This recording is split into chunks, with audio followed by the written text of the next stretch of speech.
Hello bachcho, let's start this question. So this question says arrange the following step to determine the diameter of a wire by screw goes in a proper sequence. तो आपको यहाँ पर चार options दिए हुए हैं। तो देखिए अब हम इस क्वेश्चन को स्टार्ट करते हैं। इस क्वेश्चन का जो आपका की कॉन्सेप्ट है, इस क्वेश्चन का की कॉन्सेप्ट है, ये आपको स्क्रू गेज से क्या करना है, मेजर करना है। तो screw gauge is the key concept of this question. तो चलिए अब हम इस क्वेश्चन को क्या करते हैं, सॉल्व करते हैं।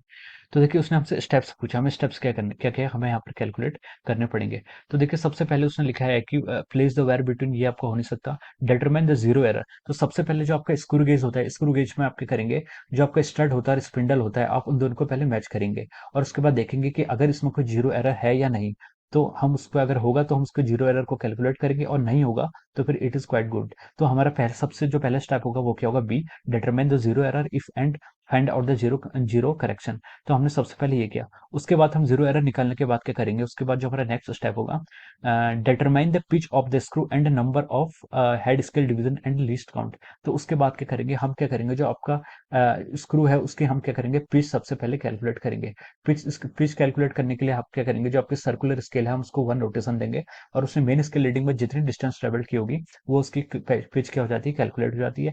पिच कैलकुलेट करने के बाद हम उसके जो सर्कुलर रीडिंग होती है उसमें हम उसका कितने डिवीजन है और वहां से हम उसकी लिस्ट काउंट कैलकुलेट करेंगे। तो अगला स्टेप होगा आपका बी। उसके बाद अगला स्टेप होगा आपका D, determine the pitch of the screw. तो देखिए उसके बाद हमसे उसने पूछा है कि उसके बाद अगला स्टेप क्या होगा, अब place the wire between the stud and note the PSR and HSR. तो अगला जो स्टेप है आपका वो आपका क्या होगा, प्लेस द वायर। उसके बाद हम क्या करेंगे, जब का स्क्रू गॉज होता है, जो आपका स्टड्स होते हैं, स्टड्स के बीच में हम क्या रखेंगे, वायर को रखेंगे और हम यहाँ पर उसके रीडिंग्स को नोट करेंगे।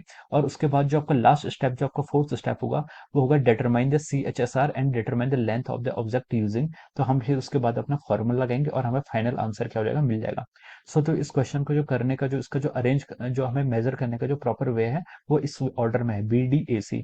सो BDAC option b is the right answer I think. Here option b क्या कर रहा है, आपका इस ऑर्डर को फॉलो कर रहा है। तो option B will be our right answer of this question. So हम कह सकते हैं कि जो आपका ऑप्शन बी है it is the right answer of this MCQ. So I hope you all understood this concept. Thank you so much and all the best.